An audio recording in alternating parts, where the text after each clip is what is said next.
Hello and welcome. My name is Shannon Kemp and I'm the Chief Digital Manager of Dataversity. We'd like to thank you for joining today's DM Radio High Velocity, the what, why, and how of streaming analytics, sponsored today by Zoom Data.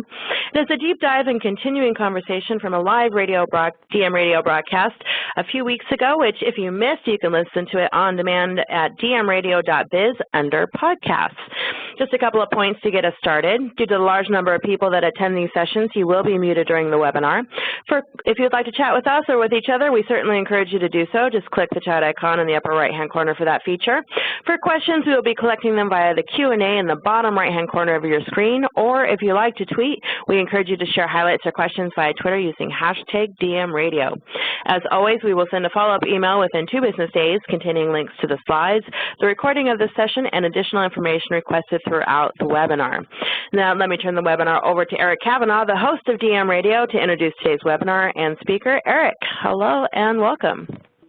Hello indeed, ladies and gentlemen. Thank you so much, Shannon. It's time for another deep dive with DM Radio. Yes, indeed. We're going to have some fun today, folks. This is one of my favorite topics for all kinds of reasons. High velocity, the what, why, and how of streaming analytics. Let's go ahead and dive right in. We're going to hear from Mike Allen today, a very animated and knowledgeable person in our business. He's the VP of Product over at Zoom Data, as many of you know, who have attended these past webcasts with us. And the other webcasts that I do, Zoom Data is a really fascinating company. They've taken a whole new approach to analyzing data and to visualizing data, including streaming data, real-time data. So let's dive right in. Streaming analytics, who cares about streaming analytics? Not this kid, apparently. But really it depends heavily on your business model. So if you look around, and I've found this to be true now for the last 15 to 20 years at least in this business, in the business of data management. In fact, many years ago, the first article I ever wrote for DM Review, and that's actually where the DM came from for DM Radio, data management, DM Review, way back when in 2002, I wrote an article about real-time data warehousing. Well, real-time data warehousing back then was nothing like streaming analytics today. But even way back then, I recall talking to Stephen Brobst, who is still, I believe, one of the senior people over at Teradata, and he said, if you want to know where you're going to find these really innovative technologies, it's always the most competitive markets. So he talked about grocery stores, for example, because there's such competition in that business, you need any edge that you can get. Well, if you think about what's happening in these days in this market, in the information economy, we have tremendous amounts of competition, and it's coming from everywhere.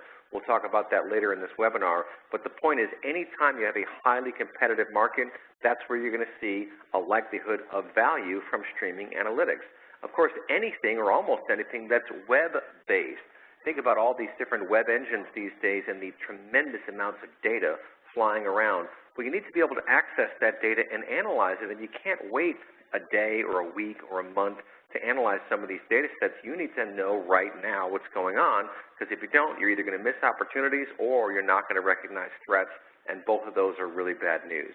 So any data-intensive business, you think about financial services, for example, think about healthcare, think about all the IoT devices in healthcare environments, being able to track in real time or near real time across multiple geographies, hundreds, thousands, even tens of thousands, or even these days, millions of devices.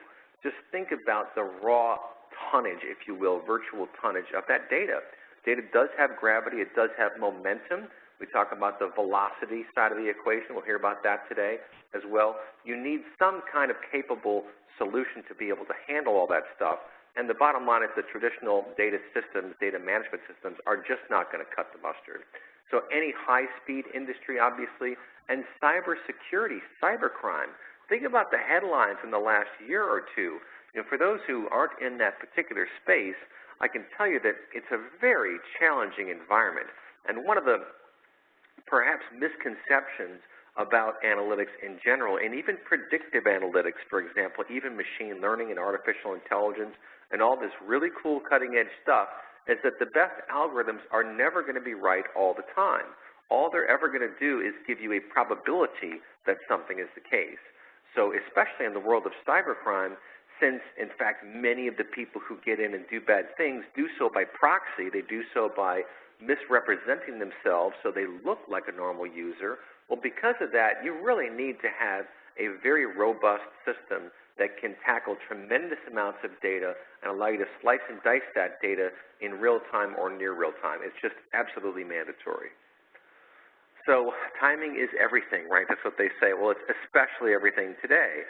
So I brought up this metaphor to drive home, sorry about the pun there, I didn't mean to do that, the message that in this kind of environment, in Formula One racing, for example, think about how critical every second is. When those drivers have to make a decision, they have sub-second response times that they really have to adhere to, or they're going to be in big trouble. Think about the amount of data that's streaming through their brains as they're cruising around this track. Now, a lot of that stuff is on automatic because they've done it so much, but nonetheless, you can rest assured they are paying keen attention to their entire environment, and any small change in how they handle that vehicle can have a huge impact. So I bring this up as a metaphor just to point out how serious this stuff is, how important it is that we pay attention, how important it is that we really keep our focus intently on the road and on where we're going and on our environment, right? Context is so important in any environment, especially in a place like that.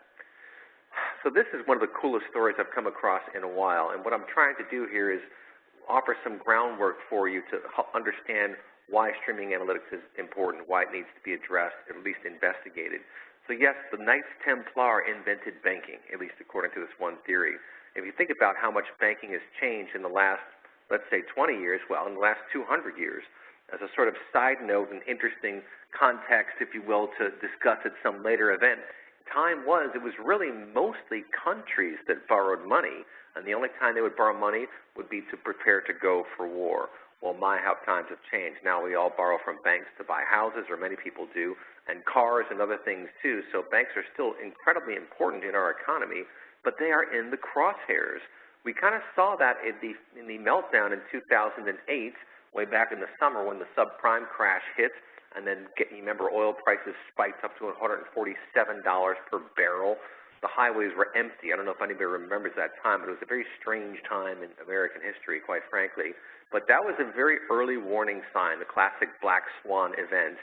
And it's the kind of thing that you really don't want to have happen. So you want to be aware enough of your environment, aware of the dependencies that you have in your organization, aware of the interactions you have with customers, especially at scale. And if you don't have that, you're in trouble. So think about banks. Cybersecurity, fraud detection, market awareness, and what's the most important one these days? Customer experience, right? Banks need to be analyzing all their customer data, customer behavior, for example, to understand when someone might leave, customer behavior to understand who might be a good prospect for that next financial product. So if you think about banks, they have a tremendous amount of data that they need to be analyzing.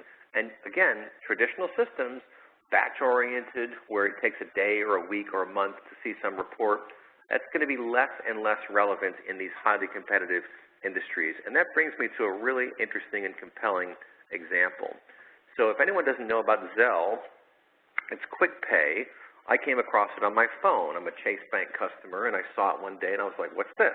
So I looked into it, and well, basically you can send money instantly to any number of people, either by mobile phone or by email. Now, they do have to sign up. Not all banks are participating in this, but there are several at least I know. And the point is, you can send the money for nothing, no fee whatsoever. It's just a value-added service now that's part of what you get with your banking. So like I say, Chase Bank has this on my phone. They have it online. I can send money to people very easily. And for someone like me, that is such a wonderful thing because the post office is my nemesis. I don't know why. I just have a hard time writing out checks, putting them in envelopes, getting the stamp, walking out to the mailbox. For some reason, that's a difficult thing for me, but doing 17 or 12 or 3 or 5 taps on my phone is not that big of a deal. So we now pay people by my phone by Zelle Quick Pay. Well, think about Western Union, money transfer. That's their business model. So imagine if one day, all of a sudden, someone comes along and does what you were doing for money, and they do it for free, and they do it at scale. Well, that right there is digital transformation. That is tremendous disruption. So what are the incumbents going to do? Well, I can say this. The smart ones are looking into technologies like streaming analytics. They just are. They're focused on this stuff. They recognize, they see the train coming down the tracks, and they're focused on solving that problem and finding new ways to innovate. We'll talk about some companies that have done an excellent job of that. So think about telco. I'm going to give my age away here because I remember early in my business days is when, well, actually before I was in business, when they broke up Ma Bell. Well, what a big deal that was. I can tell you as someone who does online radio and now terrestrial radio, usually by the phone, someone who has done 2,000 or more webcasts over the years, I can tell you audio quality is really pretty important. So, and I can also tell you that back in the day, those old copper wires, they were fantastic for audio quality. Then what happened? We had the RBox, remember those, regional bell operating companies? We have mobile come along, which just disrupted the RBox tremendously, in fact, to the point where they started buying them up, right? And all these mobile companies are running everything. Well, mobile is nowhere near as good as the old-fashioned landline. So here we have a degradation in quality as we move forward through time. Well, that doesn't seem to make sense, does it? But it is true. So not always does progress result in better quality. Well, now, of course, mobile are getting better. They're getting better at this kind of stuff. But still, if you are a mobile phone provider and you want to keep happy customers, well, what do you need to do? You need to focus on making sure that the audio quality is strong. You want to make sure that you can communicate via tower to all these different cell phones everywhere. Think about the amount of data, not just the telemetry data, but all the other metadata around these environments. Think about the criticality of understanding what's happening. Being able to see into these systems and understand what's happening and where things are happening, that is tremendously valuable. Because why? You can identify opportunities. Well, what happened? Why did we just lose or drop 5,000 calls in the middle of New Orleans? Well, if you can quickly explore lots of different disparate data sets from operational systems, you can figure out pretty quickly, oh, I see, because this tower just got struck by lightning, for example. Or you could even see that, wait, well, there's a new Samsung phone that came out, and for some reason, things aren't working with that particular form factor. In other words, this allows you the ability, if you have these technologies, if you have this analytical capability, it allows you to identify what's happening and address that very quickly and thus keep some customers, because nobody wants to lose customers. And then there's VoIP. I don't know how many people have had the unpleasant experience of talking on VoIP, but one of the imitations I like to do is when you have a VoIP problem and someone's trying to tell you something very important. Let's say your boss is trying to give you an assignment, and they say, I really want you to go down. Right, that's just not good. You can't understand what they're saying. And I try to point out to people when they're on the phone on these radio shows, I always try to check their audio quality and ask, what kind of phone are you on? Is it a landline? Okay, it's a cell phone. Okay. What's funny is a lot of people do get offended as if they take it personally that their phone quality is not that great. Well, it's not their fault. It's the phone, right? And they think, well, I sound good, but you're on your end of the phone line. Like you're hearing your voice through the ambient air and through the bones in your head, right? You're not hearing your sound through the phone line and back unless you're smart enough to log in on a web seminar somewhere and listen to yourself, and then you hear just how strange things can get. But the point is that VoIP, these systems too, well, one of the challenges is that network activity will affect quality of the sound, especially if someone starts downloading a huge file, for example, or has a tremendous amount of activity on the network. That will disrupt VoIP. That'll give you audio problems. So once again, this is why you'll see companies in that space focused very intently on figuring out what exactly is happening and then finding solutions for it. All right. So the other area where we see a tremendous amount of data, once again, is in this social realm. But you get what you pay for, right? Facebook, Twitter, LinkedIn. One of the challenges with these organizations, from their perspective, of course, is just the raw amount of data that's flying around. It's just overwhelming how much information is out there. And being able to track all that and address it, well, of course, Twitter had the fail whale. Remember that? I haven't seen it in quite some time, so they managed to solve some problems there. But once again, you have this real-time issue. Think about the issue with Facebook, all that data being compromised. Being able to identify when that's happening is of critical importance. It's not good enough to wait until, oh, I don't know, after an election, right, to figure out what happened. No, you have to see what's happening and address it in real time. And I can tell you, too, from a consumer perspective, especially from an advertiser's perspective, well, these engines really threw some curveballs at the world of traditional advertising because Facebook is technically free, Twitter is technically free, LinkedIn is technically free. They're all coming up with their value-added services on top of the free service to make some money from you. But what keeps happening? Well, the rules keep changing, don't they? And I can tell you that the numbers are all over the place. If you track, for example, clicks from links in a bit.ly and you run it through LinkedIn, you run it through Twitter, you run it through Facebook, the numbers are all over the map. In other words, bit.ly will tell you there was 1,000 clicks. LinkedIn will tell you there were 57 clicks. Well, which is it? There are some ways that they count clicks that come into play here, but the point is that the numbers are all over the place. So even from an advertiser's perspective, you really want to be able to understand what's happening, and a lot of times that's going to require technologies like streaming analytics. So that brings me to the Amazon in the jungle, if you will. The Amazon is just a huge, massive company. Who doesn't compete with Amazon these days? They're all over the place. They're co-opting all sorts of technologies. They're a very, very smart company, very durable company, very innovative company, and I promise you they are using streaming analytics right now.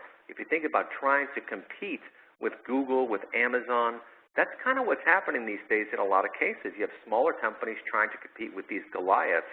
Well, it's going to have to be the case of the mammals versus the dinosaurs, and oddly enough, these guys will be the dinosaurs at some point in time. They're really not now, but they will be. The dinosaurs are arguably the big brick-and-mortar operations.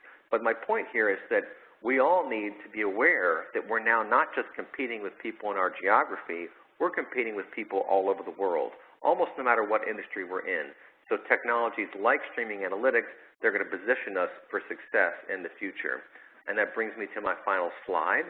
So yes, streaming analytics can supercharge your business. There's no doubt about that. You can identify threats and opportunities in real time. And here's one last significant point. Think about, especially any mid-sized to large organization, the data management teams are typically pretty robust. You have enterprise data warehouses that usually cost millions of dollars to implement, many of which are still doing a great job delivering the right information to the right person at the right time. There's a tremendous amount of engineering that went into these solutions to get people what they need. Well, streaming analytics should not only offer you new opportunities and new benefits that were not going to be had with traditional data warehousing environments, but really, realistically, they should also help you offload some of the stress on those environments. So what does that mean? It doesn't mean that data warehouses are going to go away. I think that's one of the big misconceptions in the market today, especially with these discussions around big data analytics. No, they're not going to go away, but what should happen, in my opinion, is we can offload some of the stress on those environments, maybe wind down some of the processes, all of that ETL, that extract, transform, load, which just is everywhere in the data warehousing world. We can start to wind some of that stuff down and then expand the use of the data warehouse. And really what you want to do is you want to have a combination of technologies in place. You want that data warehouse for your deterministic work, for doing your reporting, especially if you're a public company. And you want the analytical side, the sort of big data, IoT, fun stuff that we've been talking about, log-based analytics. That can be more for your stochastic use cases. And then as you find examples where it's very good for more traditional reporting, well, you either bake that into your data warehousing environment or you formalize your processes around big data analytics. And with that, I'm going to hand it off to a guy who knows all about streaming analytics, a very intelligent man who is just a fantastic guy to work with. Mike Allen of Zoom Data, take it away. Thanks very much, Eric. So let me just switch so that I can present. And while I do that, if I can work out how. It should be the quick start tab at the top left-hand corner of your screen. There we go. Thank you so much. All right, it's coming. That's excellent. There we go. Thanks very much. So, as Eric mentioned, I have a background in streaming analytics that goes back quite a way. One of Eric's slides reminded me of my past, which was a slide of Fleet Street in London, where I actually started working in the streaming analytics business was in trading floor software. This is when we were building software before you could go out and use Kafka for free, before you could leverage some of the capabilities that are available in open source today. This was very custom. This was very high velocity. Back in the day, this was, you know, hundreds of updates per second, possibly thousands. I think when Eric put up the slide of LinkedIn, Twitter, and Facebook, I believe they're processing about 12 million events per second right now between them. So high velocity has changed, but it's always about stretching the limits of what is possible. So my background started with trading room systems, and it's very interesting to me that what I learned through doing that has become relevant in much across all industries over the last couple of years. So without further ado, what I'm going to do is, through a few slides, talk about high velocity, the what, the why, and the how of streaming analytics. My agenda is really simple. I'm going to talk about the what, I'm going to talk about the why, I'm going to talk about the how. And I'll probably present a slightly different perspective than some other people you might encounter when they just talk about streaming analytics. And so that should be interesting for you. With a bit of luck, if the demo gods are with me, I'll give a demo. And then we want to leave plenty of time to do Q&A. So lots of people have really interesting questions in this space. So I want to leave some time for that.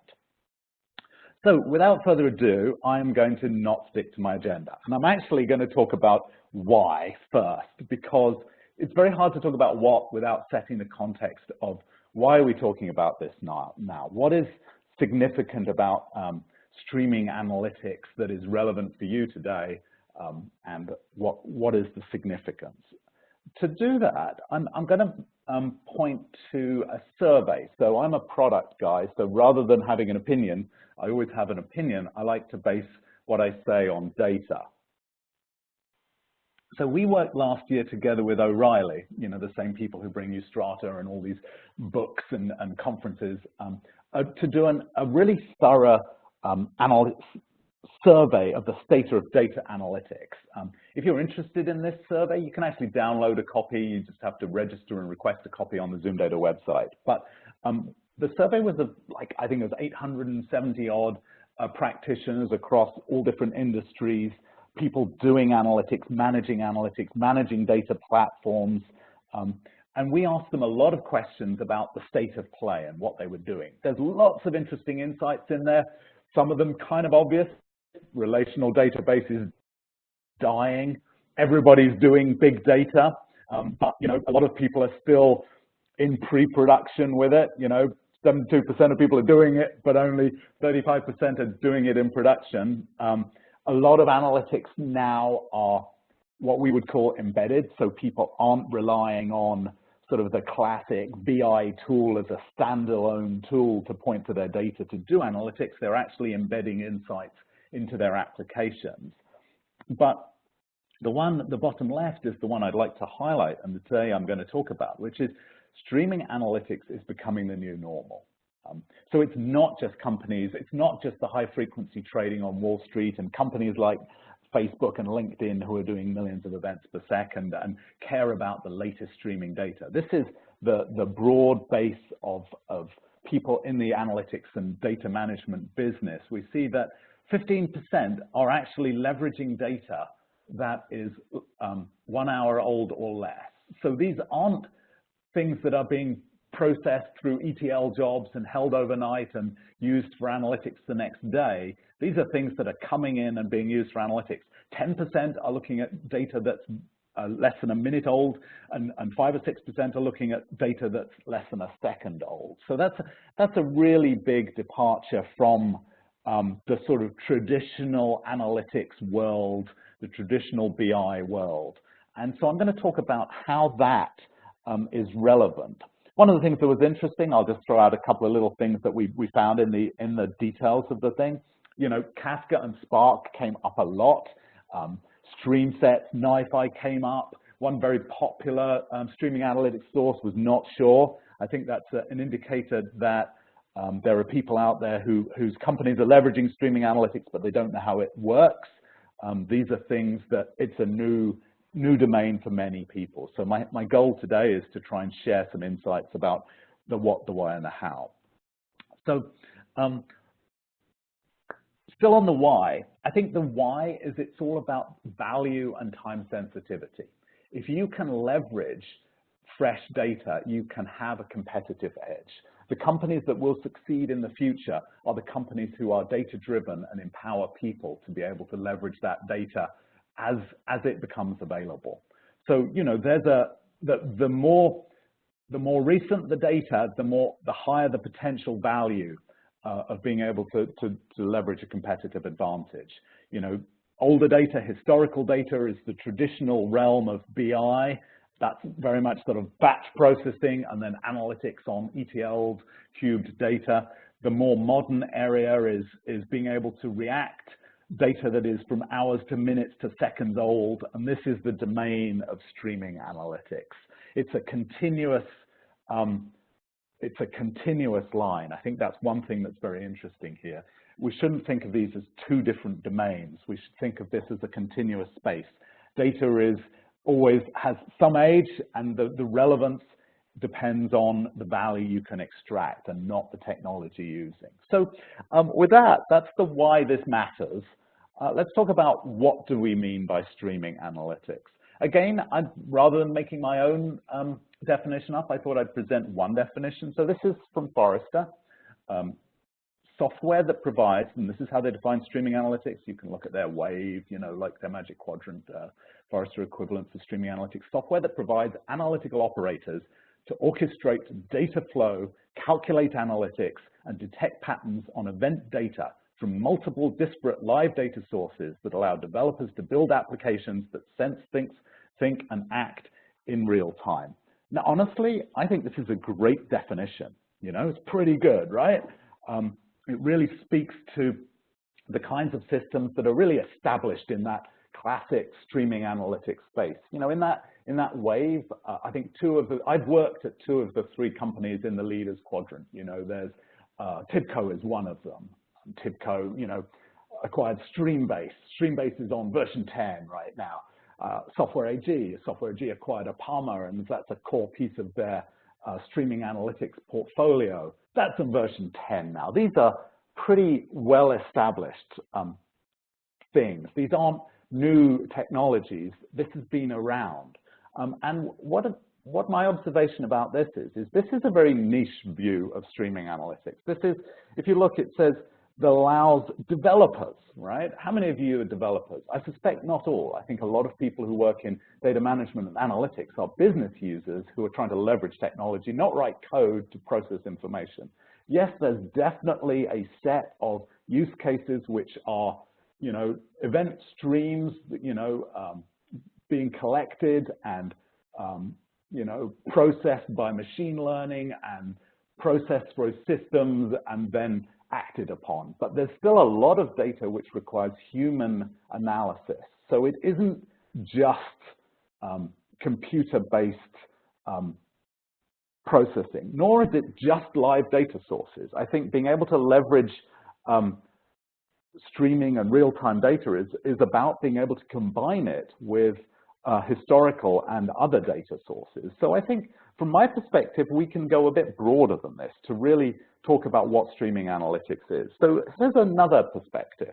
It's really a fundamental requirement for modern business intelligence. If you're trying to do gain intelligence from your business data, you need to leverage streaming. That's my perspective. So Gartner defines modern BI, enables non-technical users to autonomously execute full-spectrum analytic workflows from data access, ingestion, and preparation to interactive analysis and the collaborative sharing of insights. I'm going to translate that into English.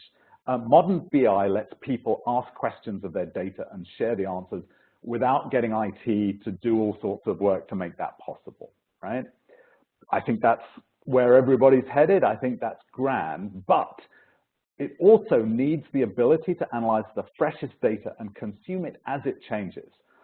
And this means that streaming analytics is a mainstream requirement of any modern BI platform. To be able to do modern business intelligence, you need to be able to deal with data streams. So this leads to the concept of a kind of a real-time BI.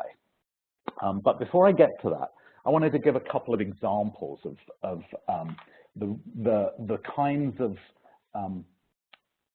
the kinds of businesses or customers or markets where people are leveraging the next order of magnitude, velocity, and variety. So one example, an investment bank that's monitoring real-time trade, looking for anomalies. These are tens of thousands of transactions per minute. Federal systems integrator, these are people working with government agencies who have huge amounts of data, many thousands of transactions a minute. They're looking for insights. They require people to be able to look at the data, not just machine processing. Telco, monitoring subscriber data across multiple continents, billions of data observations. Cybercrime monitoring, again, billions of devices, billions of activities, a lot of machine processing, but also the need for human investigation and insight on that data. Cable set-top data, again, similar, or ad tech, huge amounts of data in ad tech that is required to be able to provide an insight onto what ad to place and how to value that ad placement. So these are sort of a lot of examples which really demonstrate that this is happening across all industries. So that was the why and the what. So let me talk a little bit now about the how. How do you do streaming analytics in the context of modern BI? So let's just talk about doing modern BI right. So, you know, we talked about volume, velocity, variety, big data world. You know, this is all about the velocity. Be ready for all of that kind of data. Don't force users to define the questions they want to ask in advance. You know, if you have to arrange your data, process it and cube it so that it's ready to answer the questions that you know you're going to ask, then you're missing the opportunity to ask questions that you don't know about yet. You need to avoid data friction at all costs. So if you're moving data, pre-cubing, processing, it slows it down and it makes it very hard to access the freshest data. So the goal is always make the freshest data available to users and provide a dynamic experience so that if there are updates and it makes sense to show them, show them. Don't make it a user-driven, oh, I need to refresh this dashboard to see if anything's changed. Things are always changing. The world of BI expects continuous change. So this really is where I wanted to introduce the idea of real-time BI. So real-time BI is just thinking about BI differently. You know, it's not simply real-time activity monitoring like the sort of streaming analytics that sort of Forrester is possibly talking about, but it's, and nor is it sort of streaming visualization that you see in trading floors, but it's the ability to be able to do two things: respond to user inquiries and actions and refresh data as it becomes available. So without user interaction, you want to be able to provide data to users as they need it and want to see it. So how do you not do this? So if I look at this little chart, this is a sort of traditional sort of BI data pipeline, data warehousing pipeline with streaming added. You see the real-time data streams coming in, they're getting munged, they're getting pushed into a data warehouse, they're getting cubed, they're getting having a traditional BI server pointed at them, and the traditional BI tools are going to be used to ask the questions that are known about in advance.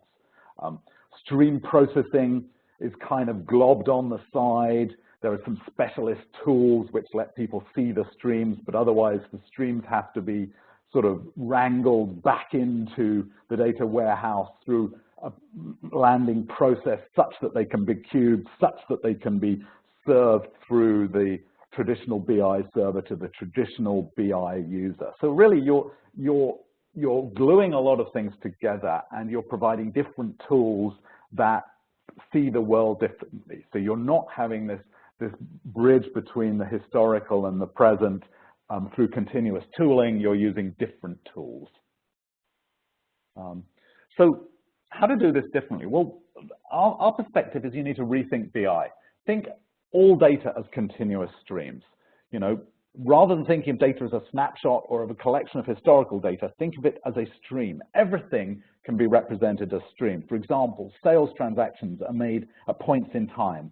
With a real-time BI, you can visualize those over time, filter the data. You can basically use time as a continuum to engage with your data. It may be real time, it may be historical data, but you still may want to stream it. So what does that look like in a clean and modern approach where you think of all data as streams? So one of the nice things about all data as streams, it means all data comes in the same way. Messaging management, stream processing, data gets landed. A modern BI platform is smart enough to be able to stitch together the landed data and the updated requests, so be able to do delta processing. It's able to not require cubing. It's able to require the user to be able to interactively query data and receive live incremental updates. It relies on modern technologies. You know, you see the streaming systems like Kafka, you see stream processing things like Spark streaming or NiFi or stream sets and so on. You see fast modern data landing platforms, you know, whether this is things like Kudu or whether this is an Impala or things like MemSQL, or there are many, HANA, there are many fast modern data platforms that are designed to both support ingest and analytical query. Things like Solar, where people are actually supporting search type semantics as well on top. So I've got a couple of things, facets which illustrate that. These are things that we do in Zoom Data. So one is that you want to be able to connect live to any data source. This means that as data is updated data is landed, the user can have that data refreshed to their screen. So you're able to implement a updating visual experience.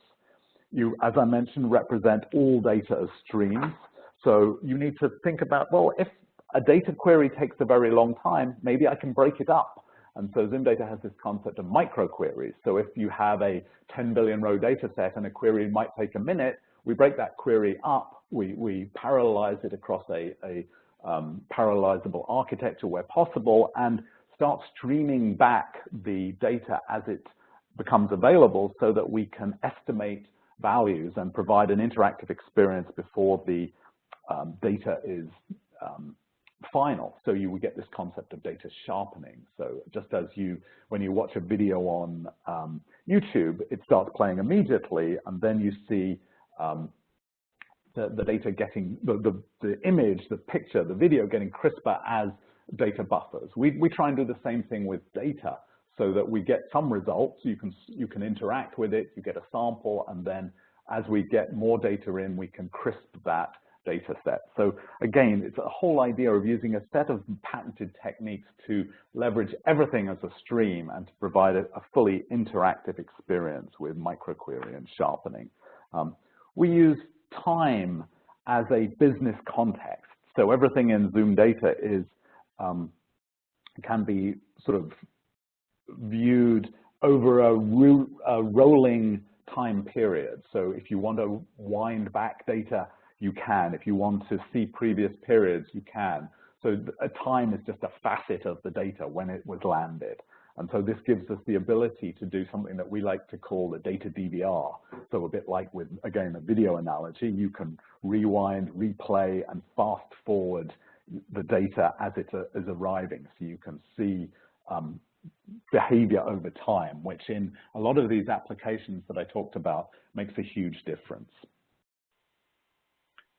So I'm going to switch, and hopefully, if the gods are going to be supportive of this, I'll do a little demo to illustrate what this kind of solution looks like with Zoom Data. So let me just call this website up and log in. So this is Zoom Data. Zoom Data is a modern BI platform that has a lot of powerful capabilities for dealing with both big data, fast-moving data, and data in a lot of different varieties. So the front end is web-based, the back end is all microservices and smart technology. But as I log in, I see the opportunity to click on lots of different dashboards. Here are some examples, you know, looking at tens of billions of rows of data in Impala on Hadoop, looking at search data sources, looking at NoSQL data sources, looking at cloud stores like Amazon S3 or Google BigQuery, fusing data from multiple sources, working with these fast stores that are able to deal with ingestion and analytic query at the same time, like MemSQL. And then lots of different streaming type use cases, working with NiFi or Internet of Things type use cases, or Kudu, and so on. And the one I'm going to pick on here is actually a cute little illustration using an analogy. So you could think of this as a trading system, where rather than trading stocks and bonds or options, we're actually trading fruit in this demo. So with this demo, what we have is, if you look at the architecture down in the bottom left, we have a producer, which is where the trades come from. And in fact, in this example, the trades are introduced into the system via SMS. They are then passed through Kafka as our stream transport. They're passed through a stream processing or ETL type enrichment using Spark streaming. They're landed in Solar as our data sink, and then they're connected to from the Zoom data server, to be able to provide this visual interactive experience. So as you can see, if you want to start sending orders to my system, you can text. So anybody can play in this game. You can text a fruit. So for example, you could text apple 50, which would send an order for 50 apples, or you could send banana 100, and so on. And the way it works is each order, if you send banana 100, that will send 100 banana orders to the system. And you will see that as those orders go through, the screen is updating in real time, which is very interesting. So the Zoom data interface is actually polling to get refreshed updates. But the thing this isn't a pure CEP window analytics type thing. This is true business intelligence on the full data set. So I can, for example, switch any of these charts and say, well, I don't want to see a bar chart of the fruit orders. I want to see a pie chart, and I'd like to see, this is a pie chart across all orders that have happened. It's not a pie chart of the last orders that are being processed in the application. This is actually being queried against the back end. So this is the full data set. And so this is a very sort of interesting type use case, because what I'm doing is I'm actually blending the sort of real-time data as it comes in, but I'm also being able to do historical analytics on that data. And as I mentioned, I have the ability to manipulate time. So as you see, this is updating nicely in real time as you're placing orders. I notice that people are putting in things like chair 100. Well, we've got a smart system here, and it won't let you put in things that aren't fruit or sweary words. It filters those out. So that's part of our Spark streaming. But so I can stop time if I like, and I hit the pause button.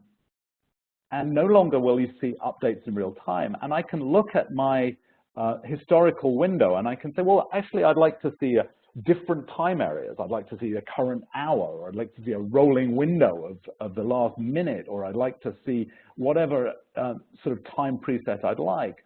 Or I can simply use this device on the time bar to be able to sort of scroll back in time. Like if you've been familiar with video editing, I can scrub. So I'm basically scrubbing back in time, and I can see here, this is back at the beginning of our demo where I just had one order for apples. And now I can say, well, I'd like to actually start replay from that point in time with my play button, but maybe instead of playing in real time, I'd like to accelerate that, and I'd like to see 1 minute per second rather than in real time, so we can sort of scrub rapidly through. And I hit play, and you'll see that as the time plays, all of a sudden, all of these messages come in, and you're seeing a sort of a fast rewind. So if this, for example, was a sort of cybersecurity type example, you could see what was happening during an event, and you could sort of scrub and pan through the data set as the data was arriving and being landed. So this is a kind of very powerful type environment. And again, because I have this modern BI environment that's designed not only for streaming data and historical data, big data, but it's also designed for modern data sources. So for example, I can do a text search because my data is being landed in Solar, and I can just filter out all the berry type records and see only berries in my, oh, no berries. I am going to filter out banana. Let's do that. And so I can see only the banana type orders or things that match banana. So I can do a full text search and I can see each of these orders as they happen. I could also, for example, because it's designed to be a fully interactive system, I can drill in and look at the details. So I can actually see the individual records in the system. So again, drill to detail. So it's a very powerful, fully featured BI platform that not only supports streaming and historical, but also supports drill to details and the facets of modern BI platforms. This is taking a while. There's probably a lot of banana orders in here, but you get the idea. So I can drill through and show, there we go, there's all my records of the banana orders and all of the details in the system. So that's really all I wanted to show in terms of the demo. So let me just go back, and thank you for all texting and playing along with the demo there. So that was really all that I wanted to say. I'm just maybe sort of wanted to summarize before we switch to Q&A. So if you want to learn about Zoom data, if you want to get access to that report on who's doing what in modern analytics today, you can go to zoomdata.com. You can play with our product. You can actually play with that demo, I think, as well live. We talked about the what, the why, and the how of streaming analytics, and I've talked about how it's not just the analytics that people think of as machine-based, pure high volume, but it's also the blend of bringing streaming data, fresh data into your traditional or into your BI type, user-driven, investigative, explorative, data discovery type use cases. Streaming is a core property of modern BI, and that it's all possible with the latest generation of modern BI, and which, of course, Zoom data is a great example. So that's all I wanted to say. So I'm going to hand it back to. Yeah, and if you would, Mike, go ahead and. Okay, never mind. I was going to ask you to push one of those slides forward. We might load your slides into the console here, just because I love that sine cosine slide that you had going. But that's okay. Would you like me to share that one again? Yeah, go ahead and share it. And while you're sharing it, I'll throw a couple comments from the audience. Sure. You got some impressed audience members out there who said, wow, one of them, and this is cool, referring to that real-time demo. And I like the way you talk about rethinking BI, right? Because we have a whole culture around business intelligence that frankly got us where we are today. And the last thing you want to do is throw everything out with the baby out with the bathwater, as they say. But the idea here is to rethink BI and make it much more of a real-time environment, because these days, to the point I was trying to make, the competition is so strong in so many areas throughout the modern world that if you're not paying attention to everything around you, something is going to blindside you and you're going to go under. Think about Uber, think about Airbnb, think about a lot of these new business models that are leveraging cloud infrastructure at web scale and just turning industries upside down. So I'd like you to talk a bit more about how people respond when you explain this concept to them, because I'm guessing you get a lot of nodding heads and opening eyes, right? It's very interesting. It's a journey of rethinking very traditional approaches which have been around for a long time. You know, BI hasn't changed much in the last 20 years, and there's, I think, you know, in the 5 stages of grieving, there's the 5 stages of transition from a sort of a traditional to a truly modern perspective on BI. And I think streaming is a really interesting one, because this is one of the ones that really gets people to, it facilitates thinking differently. You know, you can always try and solve big data by pre-processing. So the bigger the data gets, the more clever approaches people have to making it look like not quite so big data and using the same techniques in BI. But when you think of bringing streaming into the mix, you can't do that.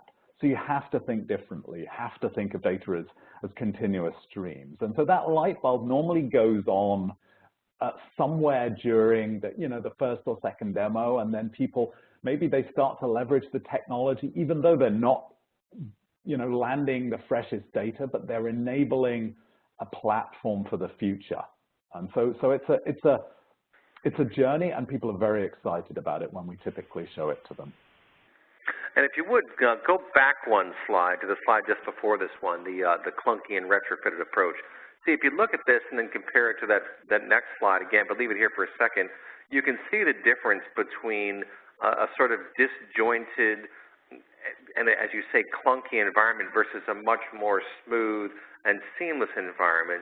And I think one of the points I'd like to make here is that every arrow you see in between these environments tends to represent an opportunity for something to go wrong, right? This is one of the main challenges of traditional ETL-based, batch-based business intelligence, is that you're not seeing a real-time view of your environment. What you're seeing is the view as it was last week, last year, and sometimes, of course, when the transformations are not correct, or if there was a batch load that didn't go properly, you're actually seeing the wrong view. So I think the key is to really take a much stronger approach toward understanding the big picture at any given moment in time, and I think that's what you mean by modern BI, right? Yep, you got it. This flavor. It looks simpler, doesn't it? Yeah, well, it also kind of reminds me of a Lambda architecture. When I first saw that, I was like, oh, is that a Lambda architecture? And, well, technically, no, it isn't. But one of the challenges with Lambda is that it looked good on paper, but in reality, it wound up being very painful. Is that something you've come across by any chance? Yeah, I think as soon as you start getting into those Greek letters of the different architectures, you lose a lot of people. That's all I'll say on that one. Beware of Greeks bearing gifts, huh? That's pretty funny. No, and let's talk a little bit about micro queries, because this is, I think, one of the most interesting concepts you guys have come up with, and it really, to me, it represents an awareness about human behavior, right? And for all the talk of robots taking over and artificial intelligence supplanting people in jobs, et cetera, I think a lot of that is remarkably overblown. But the fact is that human beings still need to be very heavily involved in driving all these solutions. And if someone isn't using a tool effectively, then that tool isn't providing any value. And let's face it, attention spans are dreadfully short these days, which means people have to get responses quickly in order to stay engaged in the process, in the actual analytical process itself. I'm guessing that was a big part of the calculus behind going down this micro-query path, to keep the user engaged and to keep the mind spinning, right? You got it, absolutely. I mean, my view of the future is that, the majority of decisions will be made by computers and everything will be automated and will be wonderful. But the most important decisions and the most important validation of those computer-generated insights will be done by people. People's brains, the most complex and aggressive piece of technology in our brain is the visual cortex. We want to process information visually. We can process, 30 frames a second. We get bored looking at the same number. We need to see it moving. So that ability to deliver a dynamic visual interpretation of data is essential. So, hard questions, some of these queries against a 10 billion row data set will take minutes to resolve. So what do you do to engage the brain, to let the brain see what's happening and start to interpolate, which is what our brain does? Well, you break that query down so that you can start delivering results quicker, and you animate that journey as it happens. And you do that whether it's one big query or whether it's a query with updates, as in streaming data, and so on. You just treat everything as streams. Yeah, no, that's exactly right. We have an excellent couple of questions coming in here from attendees. Let me throw one out. One attendee asks, does Zoom data provide a mechanism whereby governance is applied to different data sets? You know, for example, how would Zoom data restrict a user's access to a given dashboard and data within that dashboard? Can you talk about granularity of governance and control? That's an awesome question. So I'm going to answer that in a couple of ways. Firstly, one of our core tenets, and one of the core tenets I think is really important for modern BI, is not moving the data.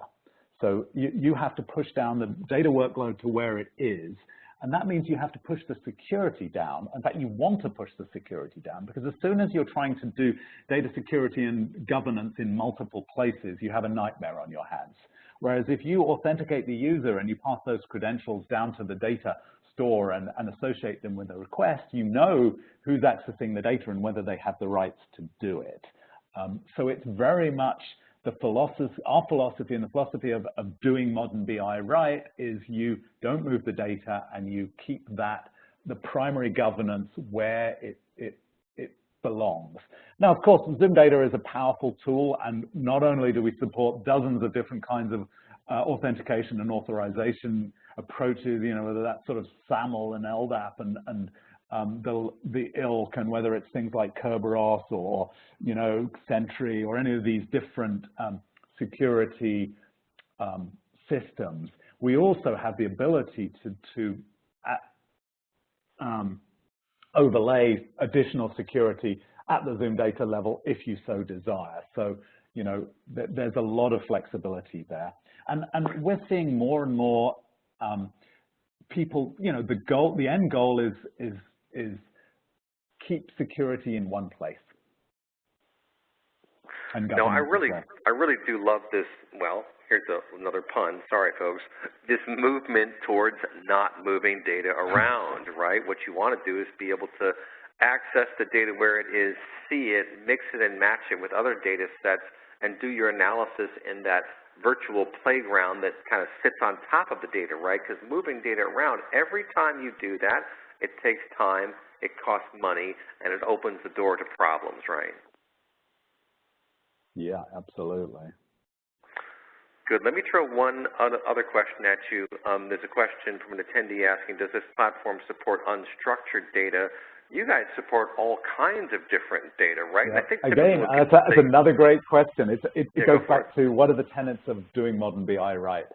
Don't make any assumptions. Don't assume that you have relational data stored in a traditional data warehouse. You may have, you know, large data, sort of high volume, you might have high velocity data, you have high variety data, different types of data in different places, whether that's structured, unstructured, NoSQL, log files, hierarchical graph data.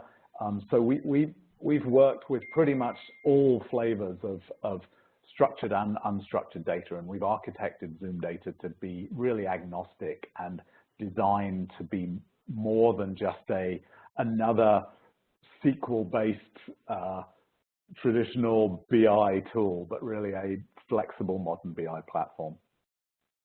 No doubt about it. And, you know, there's one more thing I'd like to talk to you before we wrap up here. We're very punctual for DM Radio Deep Dives. You know, the world these days has so much information from so many sources, and any analyst knows that an additional layer of context can almost always provide some value, and often it can provide tremendous value.